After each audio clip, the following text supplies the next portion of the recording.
Hello, it's tutorial time, and today we'll be learning how to do knotless braids. So I'm going to be doing 3 different sizes. So I'm starting with a medium size, and I'm sectioning my hair into 3, just as if I want to braid, and I'm going to braid down for about 2 rounds. Some people do 1 round, but I prefer doing 2 rounds before I start adding my attachment. And when I want to add my attachment, I'm going to add it to my left index finger, just as it is shown. Just put it in your left index finger and continue braiding. Now remember that the size of the knotless braids that you want to do determines the size of attachments that you're going to be adding. After that, what is left is for you to continue adding your attachment until you have gotten your desired size. Yes, until you have gotten your desired size. Once you have gotten your desired size, you stop adding attachments. Knotless braids is beautiful, but it is not difficult to get. I believe that with constant practice, you'll be able to master it and become a pro at it.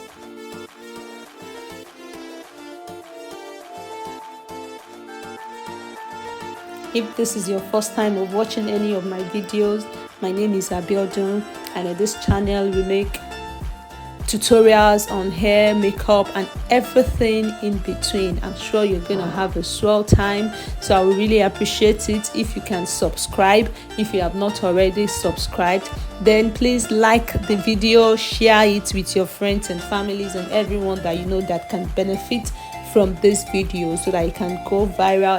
I'm sure this video will help a lot of people.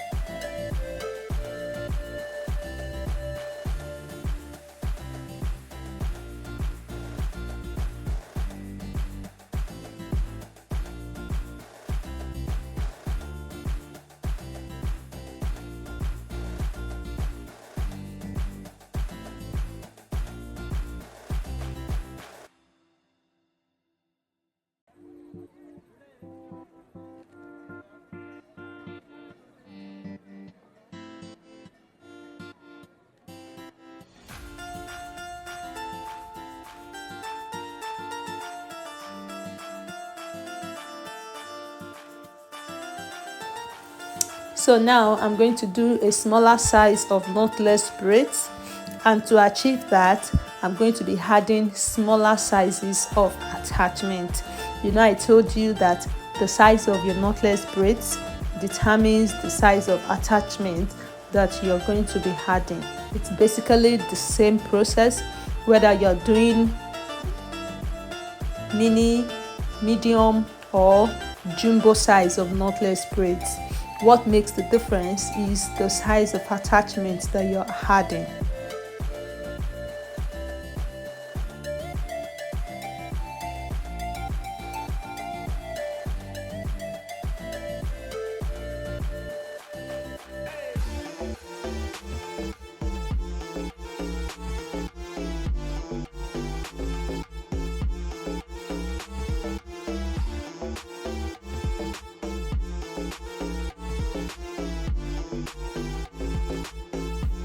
If this video was helpful, please press the like button, please share.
So now to the jumbo size of knotless braids. Now you have to be extra careful and ensure that you have a firmer grip of the hair. You know it's a bigger size, so you have to ensure that you have a firm grip from the root of the hair so that the root is not loose. But it's the same process, just like I said, but you will be adding a bigger size of attachment to achieve the jumbo size of knotless braids.